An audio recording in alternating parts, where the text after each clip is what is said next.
Hi everybody, my name is Rob Lucier. Thanks for all your support to a previous video that I made about false sexual assault allegations that were brought against me by a homophobic CSM while at CIFCME at CFB Borden in May 2004. The link to that video is in the description. This is an update during Bell Let's Talk Week.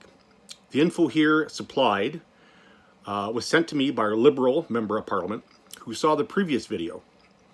She sent me some Protected B documents as well as a heavily redacted copy of the NIS report that Lieutenant General Lamar had said was unreleasable and I couldn't have.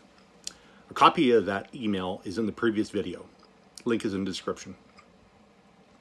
The issue I suspect is the real reason why the NIS report and my medical documents, as well as my release medical, is unreleasable by D&D is the following. In February 2004, I went for mental health issues to the base psychiatrist at CFB Borden. I was suffering from extreme burnout, being an instructor at CIFCME for over 5 years, plus my mother had just recently died, and I had to keep a very busy teaching schedule, including teaching a weapons technician line QL6A course, which is very intensive. I couldn't do it. I was done. I went to the base psychiatrist because I was having issues with suicidal thoughts, as well as other mental health problems. Dr. LeBee, as I'll call her, put me on restricted duties. No instruction, no working or operating on heavy equipment, and no social functions, because I was having extreme social anxiety.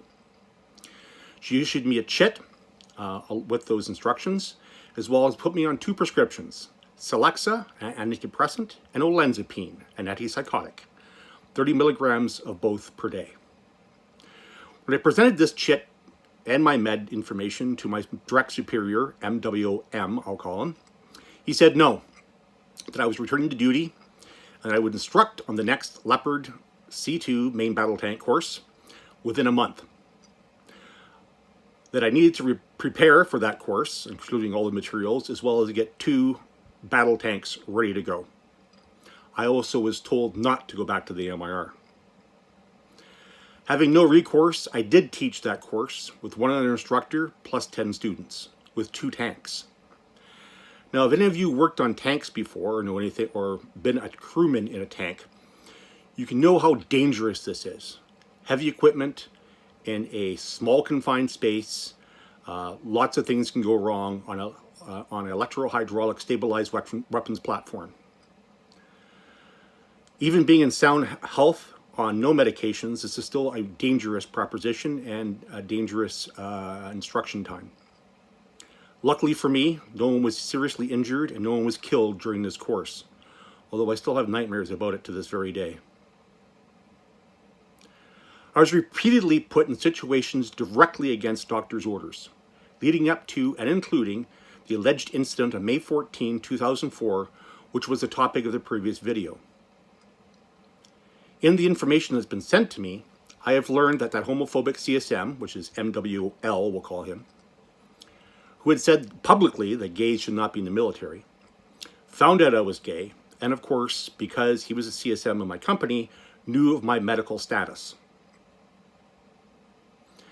He used that information against me in trying to push false sexual assault allegations and charges. Neither private, there were 2, involved in the allegations would cooperate with the CSM and the RSM of the unit. They tried for 3 months repeatedly to get those 2 privates to say something against me, which they would not. It came to a head when the unit harassment officer told the RSM and CSM that the 2 young soldiers would bring charges of harassment against them if they did not stop continuing with this harassment. That was the end of the investigation as far as the NIS was concerned.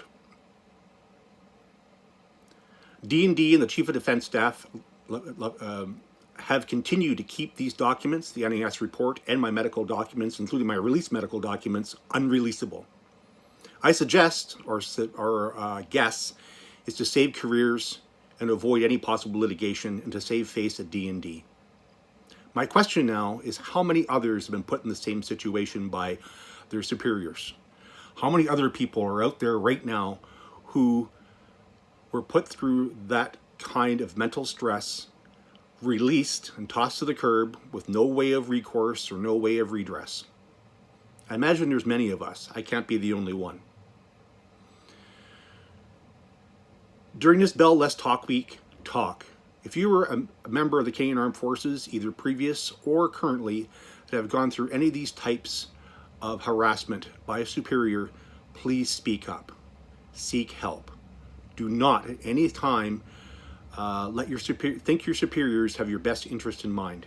They don't. They usually have their careers in mind, and that's why they make these decisions. Thank you for watching. My name is Rob Lucier. Please retweet this as much as possible to get it out and about.